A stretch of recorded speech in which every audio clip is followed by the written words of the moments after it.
وبركاته. الحمد لله رب العالمين، والصلاة والسلام على سيد المرسلين وعلى آله وأصحابه أجمعين. قال الله تعالى في القرآن الكريم: هو الذي أرسل رسوله بالهدى ودين الحق ليظهره على الدين كله ولو كره المشركون. آمنت بالله। গাজীপুরস্থ রংপুরের পীরগঞ্জ বাসীদের সাথে মত বিনিময় সভার সুযোগ্য সম্মানিত সভাপতি, অত্র এলাকার নন্দিত ব্যক্তিত্ব, বাংলাদেশ জামাত ইসলামী বাসন থানা আমির জনাব মোহতারাম মাওলানা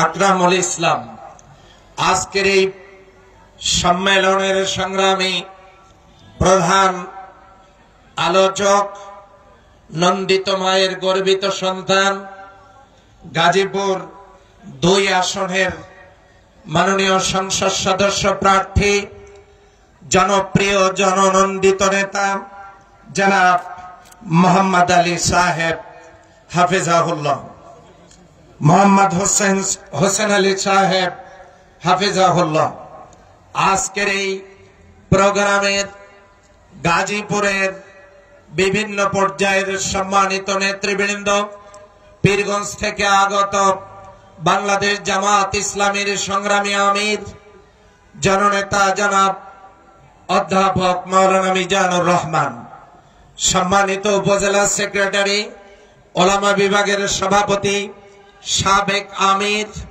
উপজেলা নেতৃবৃন্দ, আমার পীরগঞ্জের সংগ্রামী ভাই সব, গাজীপুরে অবস্থানরত আমার পীরগঞ্জের আমার কলিজার ভাইয়েরা, পর্দার অন্তরালে এখানে অবস্থানরতা পীরগঞ্জের আমার মা এবং বোনেরা, এখানে উপস্থিত ধর্ম বর্ণ নির্বিশেষে সর্বস্তরের সংগ্রামী জনতা, গাজীপুরের সংগ্রামী ভাই সব, সকলকে হৃদয়ের গভীর কানন থেকে আর একবার সশ্রদ্ধ সালাম পেশ করছি। আসসালামু আলাইকুম ওয়া রাহমাতুল্লাহ। আপনারা জানেন, এই দুনিয়ার মানুষগুলো জীবনের বাঁকে বাঁকে যেন হোঁচট না খায়, মানুষগুলোকে সঠিক পথের দিশা দেওয়ার জন্য মহান রব্বে করিম এই পৃথিবীতে নবী এবং রাসূলদেরকে প্রেরণ করেছেন। তারাই মূলত আলোকিত সমাজ এবং আলোকিত মানুষ গড়ার জন্য জীবনভর চেষ্টা করেছেন। আল্লাহ আসমান থেকে তাদেরকে কিতাব দিয়ে সহযোগিতা করেছেন। সর্বশেষ নবী মুহাম্মদুর রাসূলুল্লাহ সাল্লাল্লাহু আলাইহি ওয়াসাল্লাম, তাকেও আমাদের নেতা, আমাদেরকে আলোর পথ দেখাবার জন্য নবী এবং রাসূল হিসেবে প্রেরণ করা হয়েছে। তিনি তার জীবনের সকল প্রচেষ্টা দ্বারা আল্লাহর জমিনে আল্লাহর দ্বীন, কোরআনের আইন চালুর মধ্য দিয়ে ঘোষণা দিয়েছিলেন, খায়রুল কুরুনি কারনি, সর্বশ্রেষ্ঠ যুগ হলো আমার যুগ। এমন একটি যুগ পৃথিবী দেখেছিল যা জেহালাতের অন্ধকারে আলোক বার্তিকা আলো ছড়িয়েছিল গোটা বিশ্বময়। আজ নবী রাসূল সাহাবা আজমাইনদের কেউ এই দুনিয়ায় বেঁচে নেই। শাসক গোষ্ঠী আমাদের মতামত দিয়ে, ভোট নিয়ে বারবার দেশ এবং বিশ্ব পরিচালনার দায়িত্ব গ্রহণ করেছে। বাংলাদেশ স্বাধীন হওয়ার পর 53 বছর এই দেশের নেতৃত্ব পরিচালনা করেছে জনগণের মতামতের ভিত্তিতে, জনগণের রায়ে নির্বাচিত নেতারা এই দেশ পরিচালনা করেছে। কিন্তু আমরা দুঃখজনক, দুর্ভাগ্যজনক, হতাশাজনক ভাবে লক্ষ্য করে দেখেছি, এদেশের মানুষের স্বপ্ন, আশা, প্রত্যাশা কোনটি পূরণ হয় নাই। কথা বলেন ঠিক কিনা? 53 বছর চলে গেছে, তারা নিজেরা নিজেদের ভাগ্য ঠিকই বদল করেছে, কিন্তু জনগণের ভাগ্য বদল হয়নি। কৃষক, শ্রমিক, মেহনতি মানুষ, খেটে খাওয়া মানুষগুলোর ভাগ্য বদল হয়নি। তারা সুখের কোন সন্ধান জীবনেও মেলাতে পারেনি।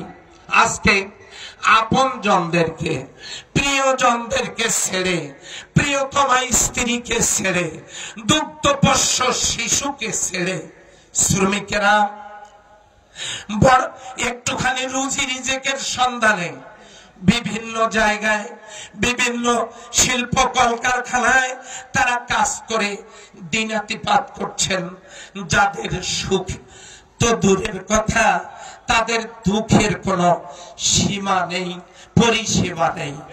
স্বল্প বেতনে তারা ধুকে ধুকে মরছে। অসুস্থ হলেও তাদের কপালে একটুখানি ছুটিও জোটে না। শুধু কি তাই, তারা যে বছরে দুবার ঈদে বাড়ি যাবে, মাত্র 500 টাকা ভাড়া তাদের কাছ থেকে 2000 টাকা করে নিয়ে তাদের উপর জুলুম নির্যাতন বোঝা চাপিয়ে দেয়া হয়। শুধু কি তাই, তাদের ঈদ বোনাসের যত টাকা, যতটুকুন টাকা তাদেরকে দেয়া হয়, এই টাকা তারা ঘরে নিয়ে যেতে পারে না। তাদেরকে যখন বেতন দেয়া হয়, এই বেতনের টাকা নিয়ে তারা একটু ভালোভাবে বাড়িতে যাবে, তাও পারেন না। বেতনের টাকা তুলে ঘরে ফেরার সময় রাস্তায় তাদের কাছ থেকে এই টাকা, এই মোবাইল, তাদের মোবাইলগুলো ছিনতাই করা হয়। এই গায়ে ঘাম ঝরানো কষ্ট করা মানুষগুলোর দিকে যেন তাকাবার মতো কেউ নেই। হায়রে সমাজ, যাদের গায়ের ঘামে, যাদের শ্রমের টাকায় এই সমাজের মানুষগুলো বিলাসবহুল জীবন যাপন করে, যাদের রক্ত আর ঘামে, তাদেরকে নিয়ে কেউ যেন ভাবে না।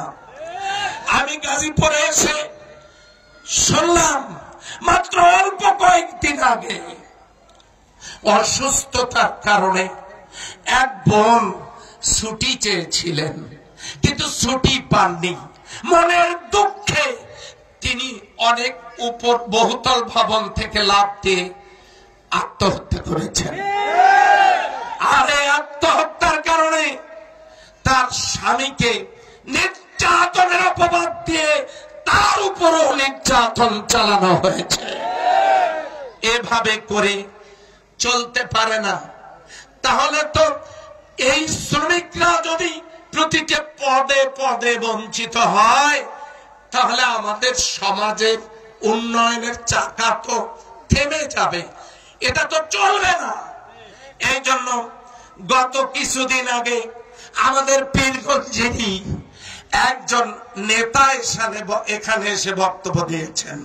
উনি বলেছেন যে আমি যদি নির্বাচিত হই, না উনি কথা বলেন না, উনি বলেছেন আমার মোবাইল নাম্বার আপনারা রাখেন, আমি আপনাদের সুখে দুঃখে আপনাদের পাশে আছি, সমস্যা হলে আপনারা ফোন দেবেন।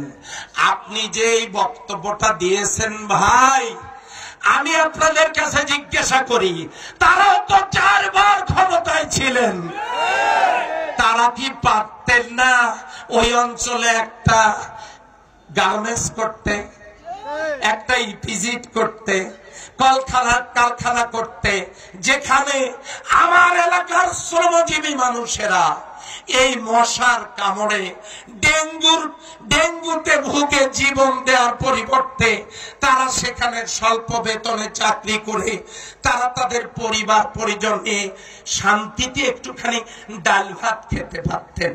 কিন্তু এই রকম বক্তব্য 53 বছর আমাদের দেশের নেতারা আমাদেরকে শুনিয়ে শুনিয়ে ঘুম পাড়াইছে। কথা বলেন ঠিক কিনা?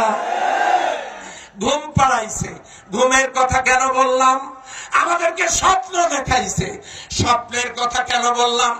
স্বপ্নে মানুষ গাড়িতে চড়ে, ভালো খাবার খায়, ভ্রমণ করে, ঘুরতে যায়, কিন্তু ঘুম যখন ভাঙ্গে জেগে দেখে তারা যে জায়গার মানুষ সেই জায়গাতে আছে। 53 বছর আমার এই দেশ থেকে হাজার হাজার কোটি টাকা, লক্ষ কোটি টাকা লুটপাট করে যে জায়গার দেশ সেই জায়গায় রাখা হয়েছে, আর আমাদেরকে উন্নয়নের স্বপ্ন দেখানো হয়েছে। কথা বলেন ঠিক কিনা? পবিত্র কোরআনে আল্লাহ বলেন, ইন্নাল্লাহা লা ইউগাইয়িরু মা বিকওমিন হাত্তা ইউগাইয়িরু মা বিআনফুসিহিম। আল্লাহ কোন জাতির ভাগ্যের পরিবর্তন করবেন না, আল্লাহ কোন জাতির অবস্থার পরিবর্তন করবেন না ততদিন পর্যন্ত যতদিন ওই জাতি নিজেরা নিজেদের অবস্থার পরিবর্তন না করে, ততদিন পর্যন্ত আল্লাহ কোন জাতির অবস্থা পরিবর্তন করবেন না। বিগত দিনে আমাদেরকে নির্বাচনে আসতে দেওয়া হয় নাই। বাংলাদেশ জামাত ইসলামী একটি মানবিক কল্যাণ রাষ্ট্র প্রতিষ্ঠিত করতে চায়। এই মানবিক কল্যাণ রাষ্ট্র প্রতিষ্ঠিত করতে চায় বলেই জামাত ইসলামী কেবল দুর্নীতির বিরুদ্ধে সোচ্চার বলেই আমাদের কেন্দ্রীয় নেতাদেরকে শহীদ করে দেওয়া হয়েছে। আমাদের দলের নিবন্ধন বাতিল করা হয়েছে, প্রতীক বাতিল করা হয়েছে, লক্ষ লক্ষ নেতা কর্মীর নামে মামলা দেওয়া হয়েছে। আমাদের বিরুদ্ধে আমাদের নেতাদেরকে জেল দেওয়া হয়েছে, ফাঁসি দেওয়া হয়েছে। কিন্তু এত কিছুর পরেও বাংলাদেশ জামাত ইসলামীকে আল্লাহ তাআলা এদেশের গণমানুষের সংগঠনে পরিণত করেছে। বাংলাদেশ জামাত ইসলামী এখন মানুষের কলিজায় বাংলাদেশ জামাত ইসলামীকে তারা আশ্রয় দিয়েছে, বুকে আশ্রয় দিয়েছে। বাংলাদেশ জামাত ইসলামী আগামী দিনে পার্লামেন্ট নির্বাচনে অংশগ্রহণ করে এই দেশটাকে একটি মানবিক বাংলাদেশ করতে চায়। সেই বাংলাদেশ কোন বাংলাদেশ? আল্লাহর দেওয়া সূর্যের আলো এবং তাপ আমরা যখন সবাই পাই, আল্লাহর দেওয়া অক্সিজেন হিন্দু মুসলিম খ্রিস্টান নির্বিশেষে সবাই যেমন পাই, তার দেয়া বৃষ্টির পানি, তার দেয়া নিয়ামত, তার দেয়া রহমত আমরা যেমন সবাই পাই, আল্লাহর বিধানে যদি দেশ পরিচালিত হয়, হিন্দু বৌদ্ধ খ্রিস্টান উপজাতি মুসলিম নারী পুরুষ শ্রমিক চাকরিজীবী এরপরে সাধারণ মানুষ খেটে খাওয়া মানুষ কৃষক কৃষক শ্রমিক মেহনতি জনতা সকলে মিলেমিশে একটি মানবিক কল্যাণ রাষ্ট্রে আমরা বসবাস করতে পারবো। এই জন্য রংপুরের পীরগঞ্জে আমি নিজেকে যোগ্য মনে করি না। আমার মতো অতি সাধারণ একজন মানুষ, আমিও আপনাদের মতো একজন শ্রমিক, আমার মতো একজন মানুষকে যদিও পেশায় আমি অধ্যাপনা করি, কিন্তু আমিও তো চাকরি করি, আপনারাও চাকরি করেন, আমিও চাকরি করি। আমি আপনাদেরই একজন, আপনাদের মতো আপনাদের একজন ভাইকে বাংলাদেশ জামাত ইসলামী রংপুর 6 আসন থেকে, রংপুর 6 আসন ওই আসন যেখানে শহীদ আবু সাইদ বুকের তপ্ত রক্ত জমিনে ঢেলে দিয়ে চিরদিনের জন্য শাহিদ। পীরগঞ্জ তো ওই জায়গা যে জায়গা দক্ষিণ পূর্ব এশিয়ার সর্ববৃহৎ কয়লার খনি সেখানে, লোহার খনি সেখানে, চীনামাটির খনি সেখানে, সেখানে ধাতব দ্রব্যের খনি, খনিজ সম্পদের সমৃদ্ধ পীরগঞ্জ।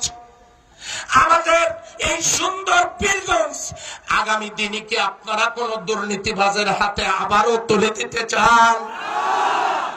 আমরা আগামী দিনে এই পীরগঞ্জকে কোন চাঁদাবাজ, কোন সন্ত্রাসী, কোন লুটেরা, কোন টেন্ডারবাজ, কোন দুর্নীতিবাজের হাতে পীরগঞ্জবাসী এই পীরগঞ্জকে তুলে দিতে চায় না।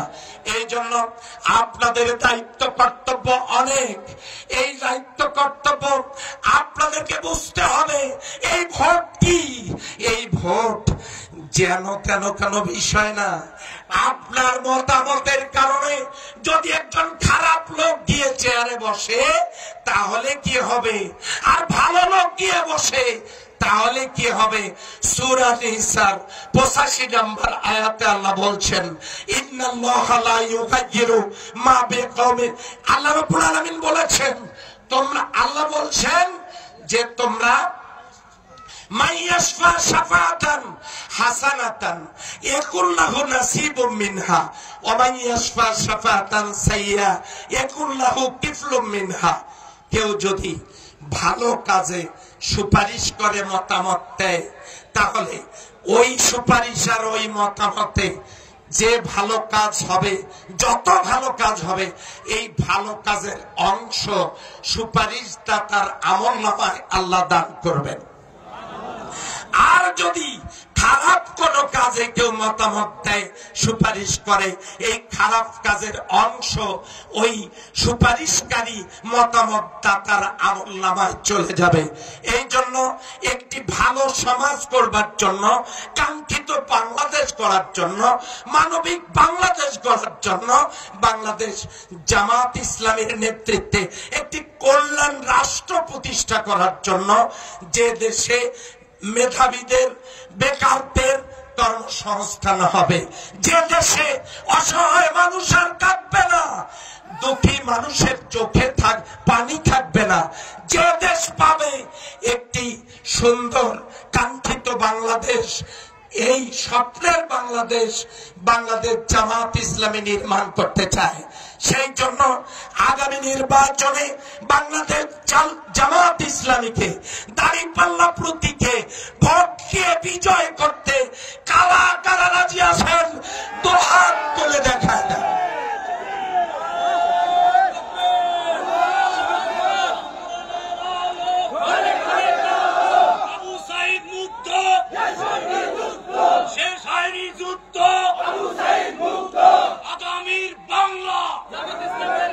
আলহামদুলিল্লাহ, আমি শেষ করতে চাই এই কথা বলে, সেটি হলো